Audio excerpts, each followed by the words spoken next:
Christian parenting. Hi, Vanessa. How are you? Hi, Steph. It's such a pleasure to be here. It's nice to meet you. Yeah, welcome to the Christian Parenting Podcast. I'm glad to have you here too. So thank you. Yeah, thanks so much for I, having me. of course. So I like to just kind of jump right in, getting to know my guests, that everyone can know your background a little bit. So tell us about yourself, tell us what you do, and then tell us about your family. Yeah, absolutely. So, my name is Vanessa. I am a registered psychologist who specializes in work with kids and parents. Recently, I'm also the proud author of an educational children's book called Elizabeth's Miracle, which honestly still feels so surreal to say. In terms of my family, I'm actually originally from Venezuela, even though I've lived in Canada ever since I was 10. So, like your stereotypical Latina, I come from a very, very large family. I actually joke with people all the time that I honestly have no idea exactly how many cousins I have because I my love that. family is so big.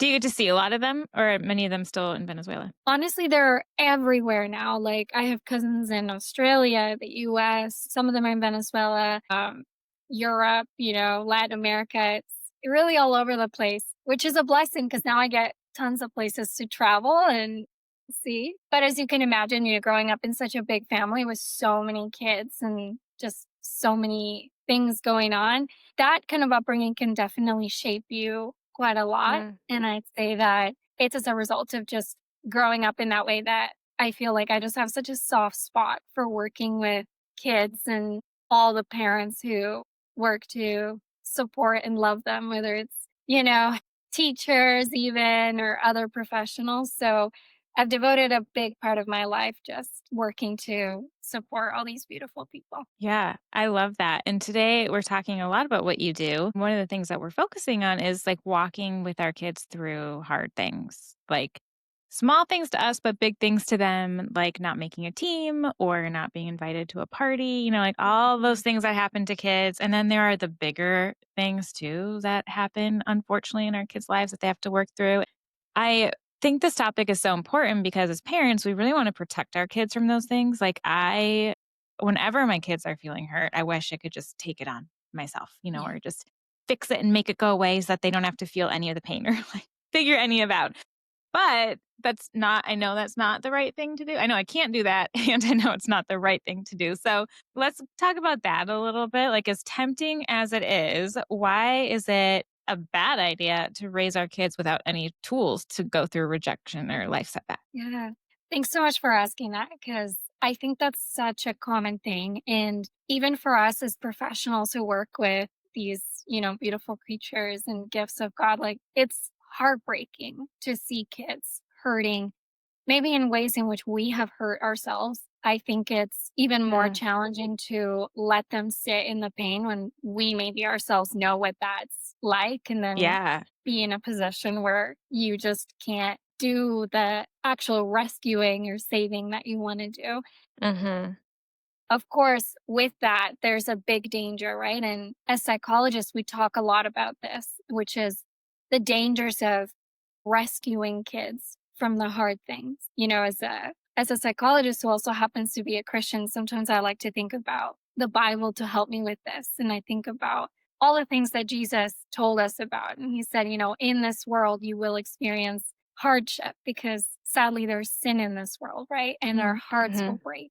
Part of the dangers of rescuing kids or trying to fix the problems for them when they enter these really painful and hurtful situations is that we essentially rob them of the opportunity to learn valuable skills that will help them cope through life's challenges as they grow up. Because at some Hmm. point, we will not be there, right? Whether it's that they move out or go to college or whatever, or they get married. And what's going to happen then if they don't have those valuable skills to help them deal with rejection or hurt or disappointment when it inevitably comes? So these opportunities early in life can be great learning opportunities for kids. And as hard as it is, sometimes it's the most valuable thing that we can do for kids in that moment is to just be there and help coach them through and share a little bit of our faith and even our stories to help encourage them and know where to turn to and who to ask for help and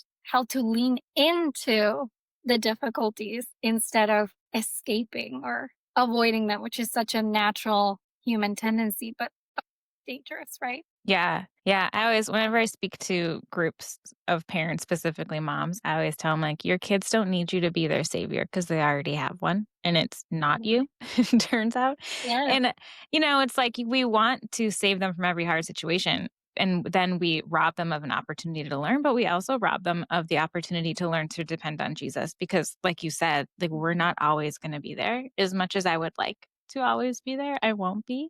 Like, Yeah. they will move out someday and then someday I'll be gone. And we don't like to think about that, but it is true. So, in the long term versus the short term, when we don't like, well, actually, I guess let's talk about that. What are some of the things that you were talking about when you're saying, like, let your kids struggle a little bit? And when we don't let that happen, like, what are you seeing happen in the long run when we rob our kids of that? Yeah. I mean, obviously, when we don't help our kids stay in the hard things, we're essentially putting them in situations where we really see a higher propensity for them to develop things like depression and Mm, anxiety. In some extreme cases, we also see suicidal ideation and self harm because the pain is so intense. They just don't know how to deal with it. Of course, in a spiritual sense, a lot of people, whenever there's pain and suffering, there's also questions that can come up about God and our faith. And so, inevitably, without support and without guidance in those spaces, we're also putting kids in a situation where they'll also feel like they're questioning their faith. And that can be such a tough space as well. And not to mention the impact that something like this rejection often happens relationally, mm, um, or in community and sometimes in settings where there's other people. So times one of the things that we see in those in the short term, sorry, is that they do have a propensity to, when there's pain, they isolate and they mm, kind of turn within themselves. And that can be really dangerous because in that isolation, we can also see how the pain can also impact their identity in Christ and just mhm, their identity in general, like maybe base it on what other people are saying or what circumstances are maybe saying about them rather than what the Bible or even God says about them. And that can be really tough because you can definitely see the impact on how all of those things can have on relationships and your ability to even make friends or form any new kind of relationships with anyone, kids or right.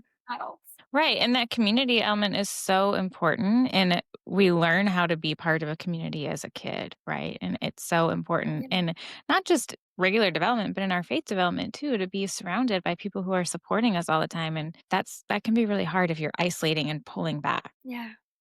Yeah. I often give the example to the kids that I work with whenever we talk about this. I often give them the example of in all my years as a psychologist, I've never once had someone come in and tell me, I love it when I'm in pain. I love it when I cry.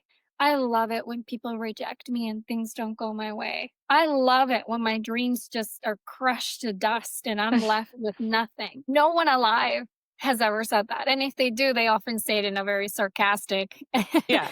way. And I think that that says something. As human beings, none of us like to feel the negative things. No one really ever wants to be in a position where you're feeling sad or bad in any sort of way.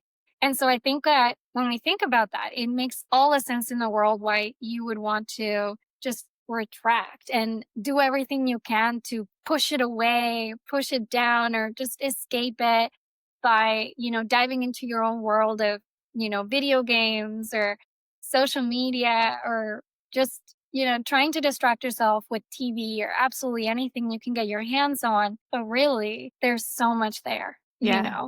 and there's such a danger in just avoiding that, even in the short term too. What are some of the things that you're not hearing in a counseling office? What are some of the things that you are hearing from kids and from parents too? I'd say that, when it comes to rejection, some of the most common things that I hear from kids, and I also hear this from a lot of adults that I work with too, is how lonely they feel. Mm, I think that's often a very surprising thing, but pain, as we said, is can be a very isolating thing. because naturally you tend to retract and retreat to yourself when you feel like maybe even the people around you are, a lot of them will turn into this rescuer saver mode, and they're giving you all these tips and advice based on things that have maybe helped them. But in reality, when you're in a lot of pain, sometimes the best and the thing that people most want, and this is something that I hear time and time again, is just someone there for you to hug Mm, you, cry for you, and just listen instead of just jump into, this is what you need to do in order to get out of this. And like, you'll feel better. Like, give it a year, like a lot of people don't really find that as comforting as you would think. yeah. And so, and I hear this from kids too, and that they just feel so lonely. Like, as their parents and adults in their life just start moving pieces and start switching them schools or start doing all these things, sometimes they tell me, like, I wish I just could receive a hug and someone to Mm, just tell me that it's all okay. And so I think that sitting in those spaces, we understand just how validating and how important it is to just sit and, like the Bible says, weep with those who weep before we move to actionably provide care and compassion. And I think that's very humbling for us as professionals because we pride ourselves in all the tools and trainings that we have sometimes, but we forget the value and power in just your presence and being there. And I'd say that's one of the most common things is just how lonely and unseen they feel in their pain. Time and time again, like I'd say the most common phrase is, no one understands. No one understands what I'm going through. And I just don't know what's going to happen. And there's just such a fear around that because the pain is so, it's like a fog, it just blinds you and doesn't let you see past this situation. And that's such a, human thing to experience, even yeah. adults go through that. Yeah. I just think it's so interesting that these kids just are feeling sad or they're feeling rejected and they just want their parents to give them a hug and just be with them because again, like it is so easy, kind of like you said, to be like, "Oh, you didn't make the baseball team you wanted? We'll switch and go to a Yeah. different club." Or no, you don't have any friends at school, we'll just switch schools. Or like just to move them around and try to tailor their world to fit them instead of figuring out how they can just be a support right there in the present. And oh my Yeah. gosh, it's so easy for me to sit at a microphone and be like, do that. But, it's way Oh, harder when your kids are actually hurting. So, what would you say to the parent who feels like their child is discouraged and or struggling with rejection right now? yeah. Well, first, I just want to say how sorry I am that you're in that position. I can totally empathize and know what it feels like to just look into the eyes of this little person you love so much and just really want to take that pain away. And I just want to first start by validating what a difficult and hard position it is. And it is going to feel like, doing something like this is going to feel like you're going against the grain a little bit and what you want to do, but an encouragement that I would provide for you guys is to think of moments in your life where you have been through hardships and think of times where God has seen you through. The same God that you worship and has gotten you through these hard moments is the same God that will help your child now. It might be a totally different situation and you might feel at a total loss, but I find such comfort in knowing that at the cross, on top of all the physical suffering that Jesus went through, he was also rejected. And I think that's such a beautiful part of the gospel that sometimes we overlook because, and in this moment, I think it's so important to remind ourselves of that because if you don't know what to do, he will know what to do. And even if all you do is just be there. Don't underestimate the power of just your presence. Before the cross in Gethsemane, Jesus wanted to just be with his disciples and be with his Father. And that was all he wanted, Hmm. aside from obviously praying to see if the cup could pass and all that. Yeah. He also just wanted someone to be there with him. And I think that is something that kids as well as adults want when they're in just an unbelievable amount of pain. And if all that you do is have a micro moment of connection with your kid where you just offer them your presence and a hug, That is so much more than you realize. Just as a fun aside, I actually just this reminds me of a study that I read yesterday. Really interesting study that talked about the impact of a parent's physical presence on a child. Just I'm not talking like any advice giving or anything, just a parent being there with the kid. We actually found that when we put kids on an fMRI machine, which is like a brain imaging machine, that the physical presence of an adult figure that they love provided them and activated certain parts of the brain that helped them with emotional regulation. Mm. And this was a parent that did nothing, they were just standing there. And we actually found that they received the same effects when they saw a picture of someone they love. And I think that, I think that study is just the perfect example of how just being there and holding their hand is doing so much more than you realize. And so if you're sitting there in that moment and you're sitting in front of this kid whose heart is just breaking and you're wondering what to do, if all you're able to do is offer your presence, and that is so much more than you could possibly imagine. And that could actually help a lot. I love that so much because we get stuck in our words sometimes. I was talking to someone Yeah. once during an interview that they were saying they went through a very hard time with their child. Their child was on life support for a while and not awake. And the nurse pointed out that the mom, she went over and gave her son who was on life support a kiss on the forehead. And they could see the change in his brain waves or activity or whatever just from a kiss when he wasn't really conscious necessarily. And I just cling to that so much because sometimes as my kids get older, they're like, "Don't hug me, don't kiss me." And I'm like, "I'm gonna go do it while you're sleeping. I'm gonna come and Yeah, sneak into your room and give you a little hug because your little brain waves are gonna know. They're that is gonna know so that I'm there." beautiful. I know, it really is. I mean, there's such a deep connection. I think that's such interesting research when you start to read the connection between parents and their kids. And it's just a good Yeah. reminder that we don't have to have all the right words all the time. Sometimes I feel like when I try to explain too much, my kids just you can see their eyes glaze over and they're like I mean, my daughter's told me before, she's like, "Sometimes you have too many words." Like, okay, I'll just be here. I've learned a good phrase is, "Do you want me to talk this over with you or do you want me to just be here with you?" And they usually are able to tell me what they want. And sometimes it's surprisingly they want to talk. And sometimes they're like, seriously, just sit here. Or actually, I want to be alone. Yeah. You know, they tend to know those things. But how can we, as parents, besides being there, which obviously we want to be, but how can we teach our kids to keep trusting God and to keep leaning onto Him when life feels unfair or painful or they're really struggling? Yeah. That's such a deep one, right? I'd say that, from the things that we know of kids and how they learn, we know that kids learn a lot from role modeling. Mm.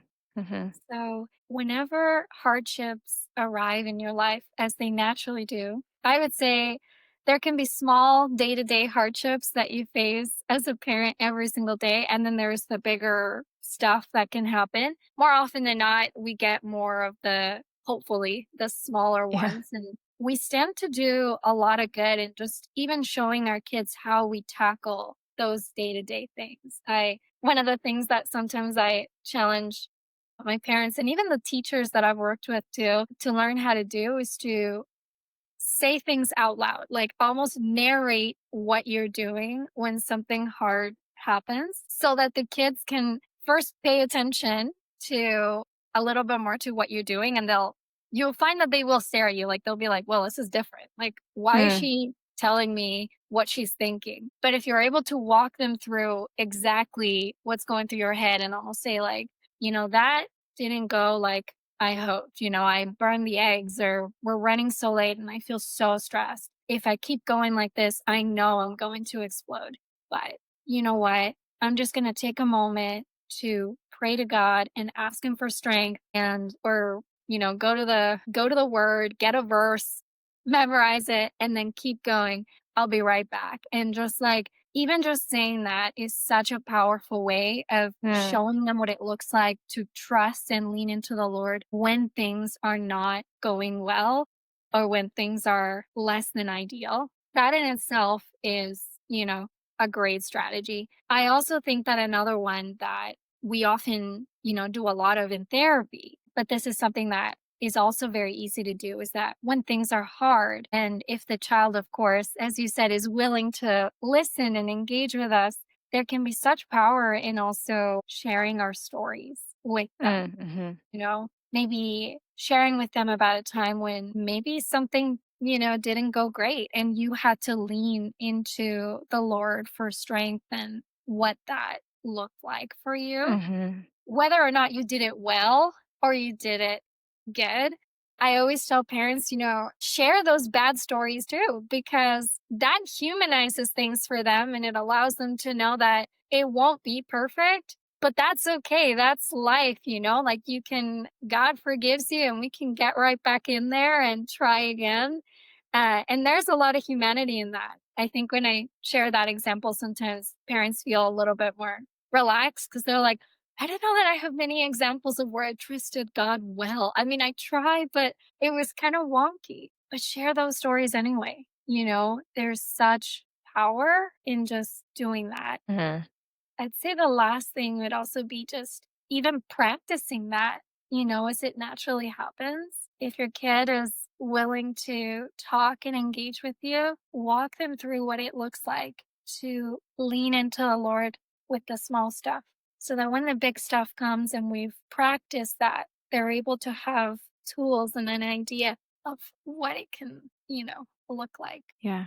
I love the idea of sharing what didn't necessarily go perfectly because that also just shows it, like you said, our humanity. I just feel like it's so common for us to want to be perfect for our kids. But then at a certain point, we will fall off that pedestal, and I don't really want my kids to view me as the perfect mom and the perfect Christian who has everything put together. And I never made a mistake. So that when they're eventually at the same place I am, they're like, my mom always did it better. Not that they do. They very much know I make mistakes, but it's really important to me because it releases the burden a little bit and allows them to rely more on God and less on me as a parent, which is so Mm. important. And I think so many of us desire. And all of this relates back to your book that you wrote, your children's book, which is an amazing resource for parents of young kids and older kids too. I love using picture books for my kids who are older elementary age and middle school about kind of working through rejection and difficulty. So tell us a little bit about it and how it can be used by parents. Yeah.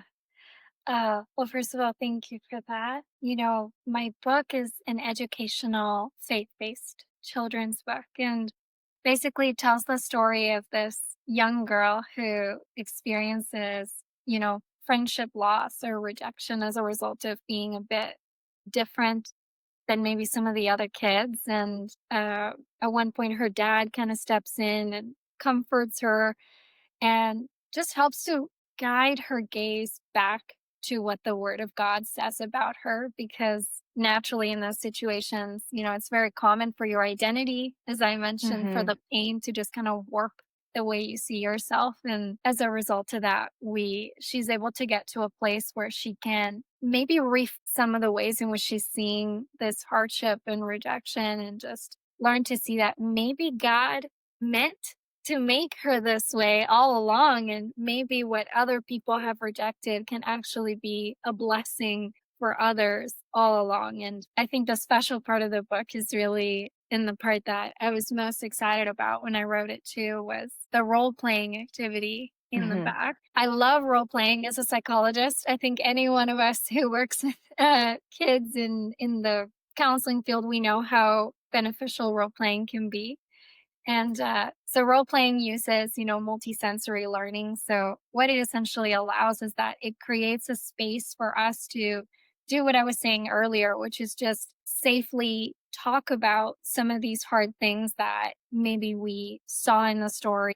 First connect with the character and then draw it to our own personal lives. And then through role playing and repetition, we're able to practice maybe godly responses or maybe alternative behaviors that we wish we could have had in real life, but maybe we didn't, right? Like, Yeah. how many kids have I worked with? I've worked a lot with 3-year-olds who, sometimes end up hitting in school or biting when they get really frustrated and things don't go their way. And sometimes role playing can be a great space for us to, okay, that's what you did. and we know why you did it. Let's practice what you could have done instead. And so we Mm. fake play it and we practice it. And we find that with this multisensory learning and with the discussion and reading, we have a higher propensity for kids to not just store the lessons and the verses and the message and all of that, but they also have an ability to grow and actually move from knowing to doing what, they hopefully want to do, right? Or what they Mhm. should be doing in those situations to better help. Yeah. And that is so helpful because while you love it, it is my not comfort zone. I am like, oh my gosh, we did some parent coaching and my husband and I, and they had us do all this role playing. And I was like, I'm sweating. I am so uncomfortable right now. I don't know what to do. We did that on a work call recently. They had role playing and I was like, I just cannot. It was our manager's training and I'm like, freeze up. But I know it's really good. And so it's so helpful to have a resource where it's like, here's a script, here's just written out what you can do. Because as Yeah. someone who is absolutely not, it's Yeah. very helpful because it is so important and beneficial because we want our kids to actually internalize what we're trying to say. Because you can sit here and be like, don't hit 500 million times. And that's Yeah. only going to go so far, unfortunately. Totally. If only it were And that easy.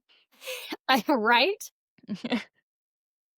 And you know what? That's actually such a common thing. I know even when I walk through the parents and teachers through role playing because I use it a lot in my sessions. Mhm. It's such a common response for them to say, give me a second. I don't know. Yeah. And that's the thing too, is that is also the benefit to doing these things is that role playing in itself, because you're acting and being silly and playing, it also helps to build trust because you're being so vulnerable. And Mm. that's actually such a bonding activity for you to put yourself in a position where even on a work call, you're willing to, be less than perfect and maybe ha over your words and kind of struggle a little bit until you find your footing. That's something that, is so helpful for attachment and for trust building and just building some connection between parents and kids, which in scenarios like this, we definitely want, right? Because as we talked about, there's such power in having just at least one adult in a Mm, kid's mhm. life that they can trust. So building and doing things like that, even when you're uncomfortable, is Yeah. so powerful. But Yeah. It's worth to it. Worth the discomfort. totally. And the good thing that I also tell parents too, and maybe this is something that you can also that might also help you too, is that you don't have to be perfect. Just Mm. be present and Yeah. try. And at the end of the day, that's also what we ask of kids too. This is not going to be perfect. They're likely not going to nail a lot of this stuff in the first go either. But we're just going to try. Yeah. And we're going to give it a go and we're going to be silly together. And worst comes to worst, we embarrass ourselves in front of each other and we forget about this. And Yeah. we try We again laugh a lot tomorrow. and move on. Oh, that's so good. Can you tell us, just to wrap up our time, where we can find your book and where we can connect with you? Because you have so many resources in there. I would love for people to be able to get their hands on it. Yeah, for sure. Thank you. So there's a few different platforms that you can get the book. So first, I think the easiest way is to go into my website, which is www.vanessasiso.com. So that's VANESSASISO. In terms of individual places and stores, the book is also found on Amazon Canada, Amazon USA, Barnes& and Noble, Chapters, and christianbook.com as well. And there's a few indie bookstores as well that are selling the book. And for those who are on a budget too, there's also ebook versions as well if you Mhm. want to save trees and all that. There's wonderful options there as well. Thank you. I'll get all that stuff linked in show notes so that we can find it easily and everyone can connect with you. But I just really appreciate your insight and sharing with us and just spending some time with me today. So thank you for being here. Yeah, thank you so much for having me. It was such a pleasure to be here. Yeah, it was lovely. Christian parenting.